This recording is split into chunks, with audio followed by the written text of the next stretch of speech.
Hi, what's going on guys? This is Lars from WizCopy.com, and today in this video I want to talk about how to create a lead nurturing email workflow in Drip. Now, a lead nurturing email workflow is an email marketing strategy that you can literally create in any of the major email marketing platforms out there. It doesn't have to be Drip. It could be Klaviyo, it could be MailChimp, it could be ActiveCampaign, GetResponse, or a lot of them out there, ConvertKit and the rest of them. But I'm going to use Drip to demonstrate how this is done, and then if you know how to use other email marketing platforms as well, you can literally just recreate exactly the same thing that I'm going to show you inside of the Drip platform. Now, without wasting much time, let me take you into a visual representation of what a lead nurturing workflow could look like. Now, this is what the process that we're going to recreate inside of Drip will look like, starting from the entry point to the exit point. And for you to have a better understanding of the process, I have put down a few many notes that we explain to you exactly what we're trying to do here. If you're trying to create a lead nurturing email workflow in whatever platform that you're using and you really don't know how to go about it, listen to this video from beginning to the end and you will be a pro at doing this. Now, what is a lead nurturing email workflow? The whole objective of this type of strategy is to nurture your new leads and offer them great values for free. And this is usually done in order for you to establish authority with them and create a kind of reliability that will make your brand, that will increase the chances of you making sales when you start marketing to them. Now, one of the major mistakes that some email marketers and businesses make when they're trying to reach out to new leads that they just acquired probably through Facebook ad campaigns or Google ads or whatever other traffic sources that they get a lead from is they start selling to those people immediately. But that's not how an effective email marketing should be done. First of all, when you get a new leads, you need to first create what is called a welcome email series or a welcome email workflow to drive those people through some entry messages that you want to create for them. And then after that, some people usually just switch into selling, but my approach is also to establish relationship with the new subscribers with a nurturing email sequence. All right, and this nurturing email sequence, the whole objective is just trying to over deliver a lot of value to your new subscribers so they can trust you, they can see you as an authority, and they can easily make a buying decision whenever you start selling to them. So in order to create a workflow like this is just a typical process that you need to go through or you need to create in order to achieve the result that I just talked about. First of all, we're going to create a process whereby when the person first enters into our list, we're going to give them a tag. All right. Then after tagging them, we start sending them emails, and then we give probably a couple of hours or days and then send them another email, up to like 5 emails. Then we tag them again and then they exit. Now, to explain this whole diagram that I just created here, the first entry point will be to,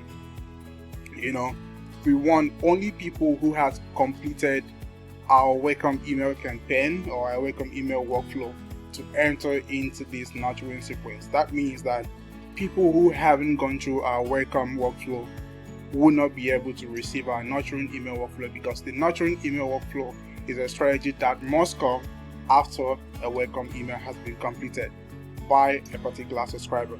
And when that happens, when someone enters into this workflow, we give them a tag, and we like to call the tag nurturing, like lead nurturing. That shows that this person is actually still going through our nurturing sequence. So if we're trying to sell products to our subscribers using a campaign or other means, we're going to remove everybody that has this tag, nurturing tag, which means the person is not yet ripe to receive our sales email messages. All right, and once someone has been tagged this, we'll take them straight into our first email, all right, which is going to be sent to them after a while, and they're going to receive our first to fifth email campaigns. And then after that, we're going to now check again if the person has completed all 5 emails then we untag them with nurturing and tag them as nurtured. So which means that this person has been nurtured and is ripe to start receiving our sales email sequence, right? And then after that, we also need to check a couple of other things to know the level of engagement of a particular subscriber. Now, if a subscriber has opened at least 3 of the 5 email campaigns that we've sent to them using this workflow, we like to tag the person as engaged. All right, engaged, which means out of 5 email campaigns that you sent them, they opened at least 3 of them. That means they are actually reading your messages, are interested, and are interested in what you are offering, the values you're delivering, and all of that. But then if someone hasn't just only opened your emails up to 3 times, but has actually clicked on at least 3 different links that you've added in the emails that you're creating, that means the person is super engaged and is highly interested in what you're offering.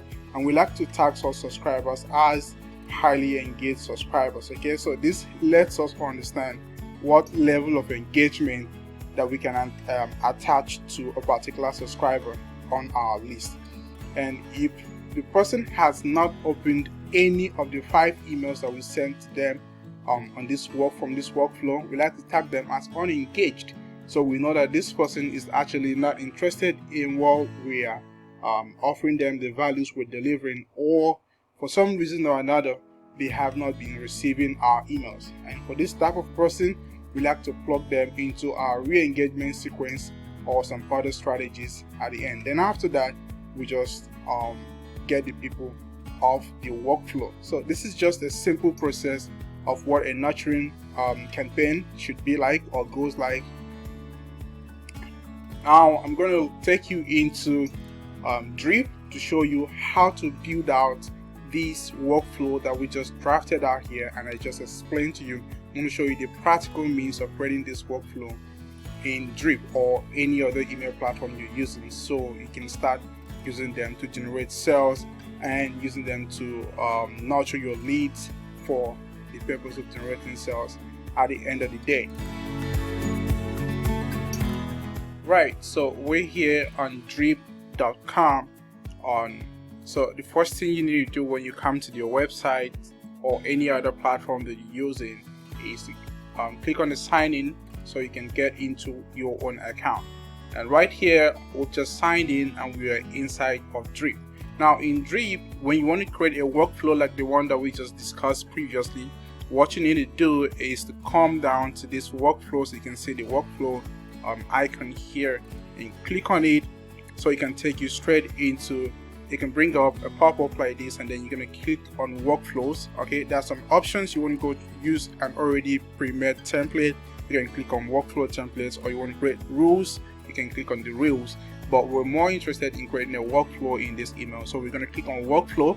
So we click on the workflow button, and then it's going to take us inside a workflow page like this.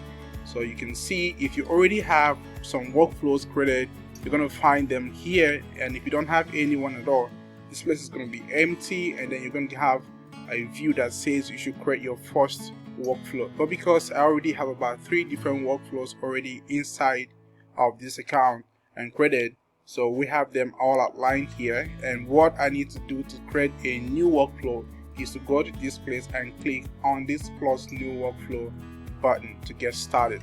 Now, like I was telling you initially, before you can have a nurturing sequence, there are some other more important basic email workflows that you should have. One of them is your welcome email workflow, and if you're selling something online, you need to have your post-purchase email workflow, and then obviously you should have your abandoned cart email workflow. These are 3 very important workflows you should have. In another video, I have also explained the processes of creating these workflows, the strategies that go into creating them, and how you can get them created. For this video, we're restricting our focus to creating a nurturing email workflow. So what I'm going to do to get started here is to click on the new workflow button.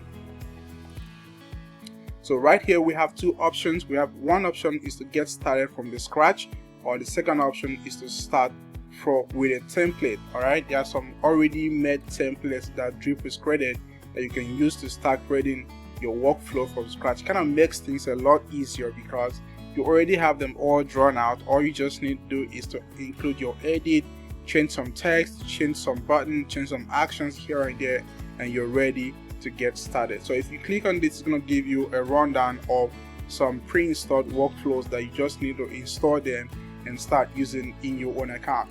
But for the purpose of what I'm trying to create in this email, I wouldn't be using the template. I'm going to have to start from scratch so you can actually see how to create your own workflow from the start without anybody's assistance. So I'm going to click on start from scratch, and right here we are inside of Drip, where I will now start creating the workflow from the very beginning. So the first thing you need to do when you're creating a workflow like this is to give your workflow a name, and to do that you just come to this place, highlight the text that you already have there, and then I'm just going to name it my nurturing email workflow. Alright, and that's enough for now. And remember what I told you from the start, that the first thing you need to do is to create your trigger, right? To create your trigger and tell Drip what people that you need to enter into this workflow. And in order to create your trigger, you need to click on this trigger action button here to set up what you want. So the first one is when a person is tagged, has a tag applied to their profile. Is that what you want? And the second one is when a person clicks on your site, or a person submits a form on your site, or a person enters into a segment. Alright, but actually I could use the segment one. I could also use the tag. I could decide to go in here. You can click on the see more events to get more options for your entry action. Alright, so let's explore that. Let's click on see more events to see what more kind of action calls that can get people into this particular workflow. So we'll just click on see more events. So yeah, right here we have an option to choose which event should trigger this particular automation. So we're gonna say it is when someone has a tag applied to them. Okay, so usually when someone completes our welcome email workflow, we usually give them a tag, and that with that tag we kind of know that this person has completed our welcome email workflow.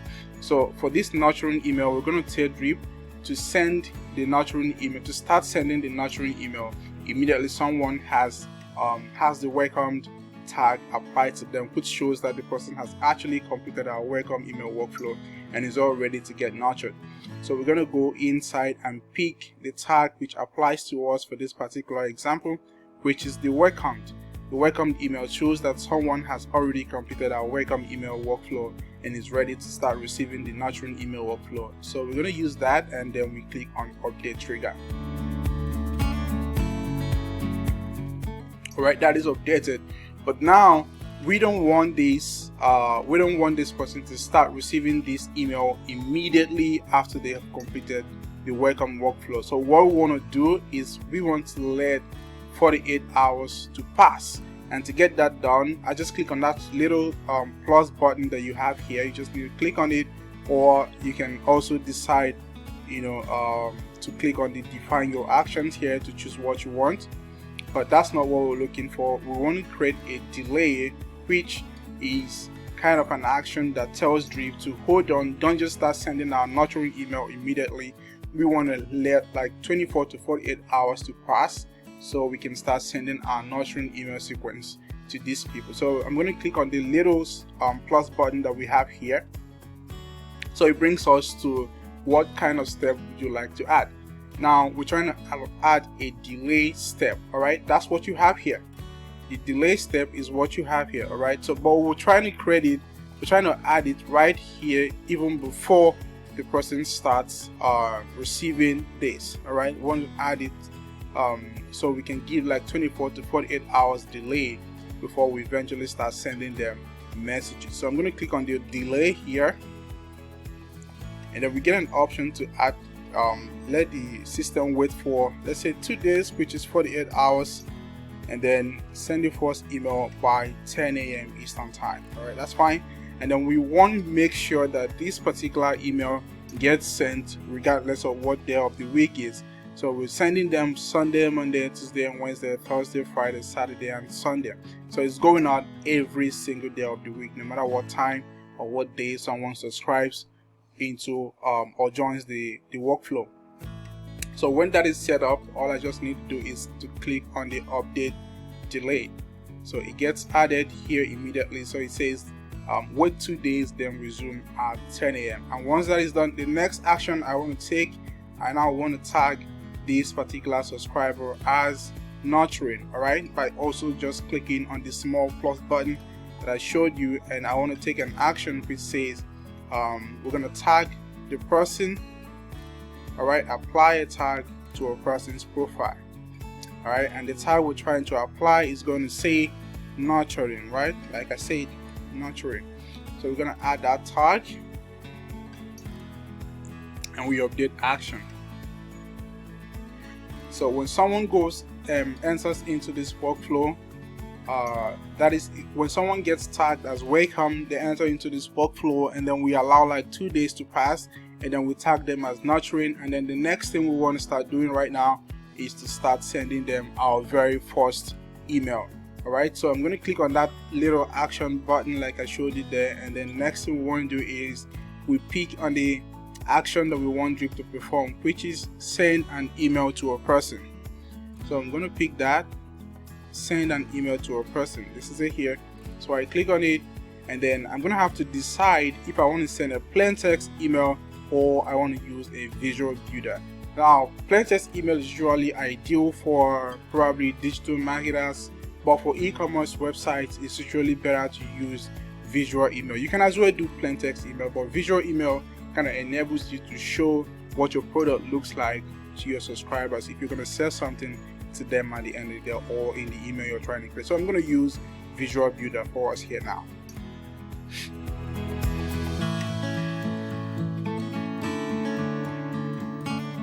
Alright, so we have that. To get started creating this email, all you have to do is to click on the name that you have. Just click on the name that you have here, then it brings you to where you would be able to start editing your email and creating them. Alright, so I'm going to click on this again, and then it brings me to where I will start editing them. So here you have all of the information that you need to set up. Let's say if you have a different name, you can put the name of the campaign you're trying to create here and other information, but we'll go straight to edit the email so we can get started creating them.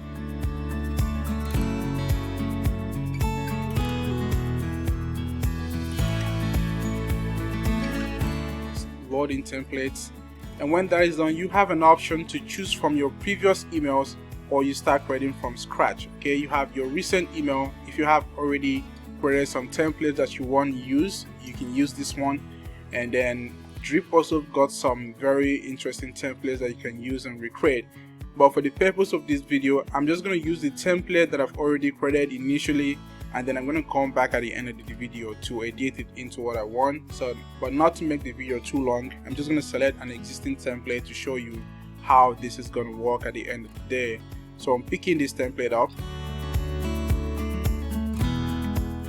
and I'm going to click on use template.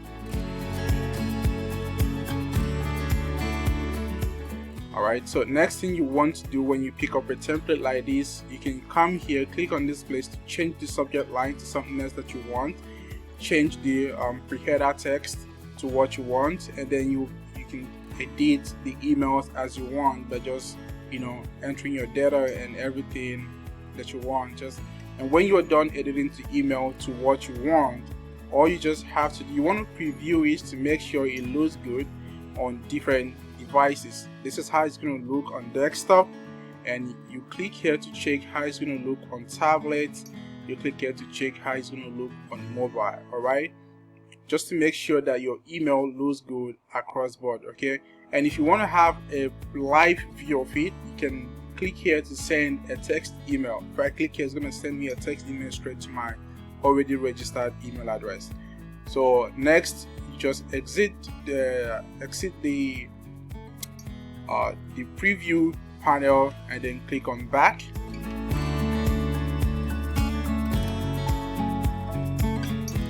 And then with that, you're done creating the very first email.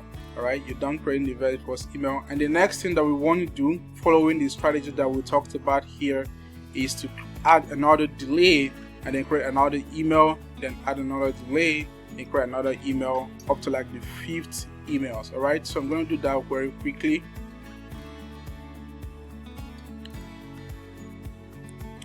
Add delay.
So right now we've created the email down to from email number 1 to email number 5.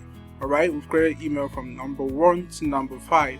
And the next step we need to take now is to now tag the emails. Alright, tag the subscribers according to the actions they've taken so far from the emails. And the tags we're going to apply to them are as we described before.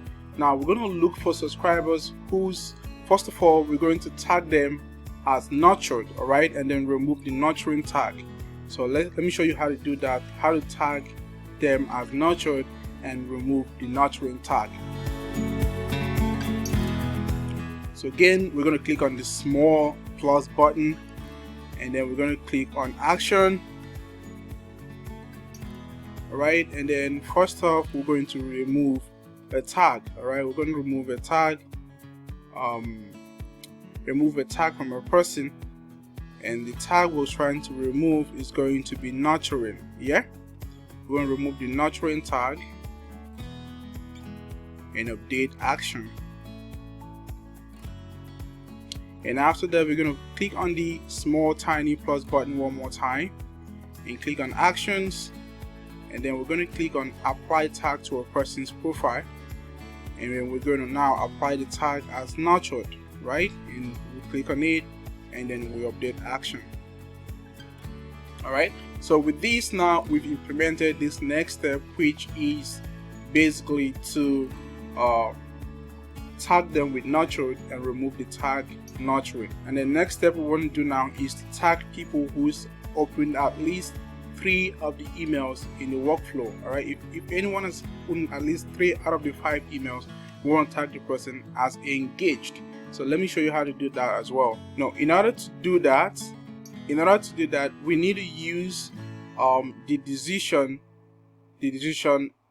step to do that. We need to check if someone has taken a particular action, then we'll be able to do that. So let's say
So there we have it. The workflow is not complete. Once again, let's go over it. So someone enters into our workflow, my nurturing email workflow.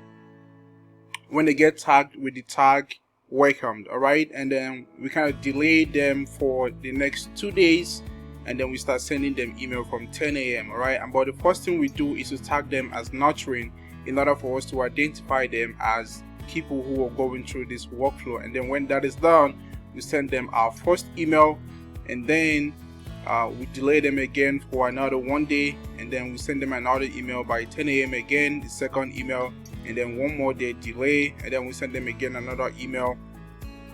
We send another email again to them by 10 a.m.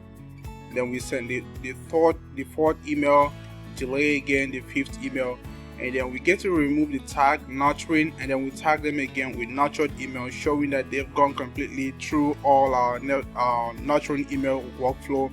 And then we decide to know what level of engagement do they have in our throughout the whole workflow processes. If they have opened at least any email in the last 5 emails they received. If they've opened any email, we've tagged them as engaged. If they haven't opened or clicked on any email at all, we tag them as unengaged. This is just for us to know what level of engagement that they have, and when that is done, we end the automation. So very quickly, that's just a run through of what a nurturing email, creating a nurturing email inside a Drip campaign will look like. So if you have any question, put it on the comment section below, and do what to follow our YouTube channel for more insightful videos like this. Thank you very much.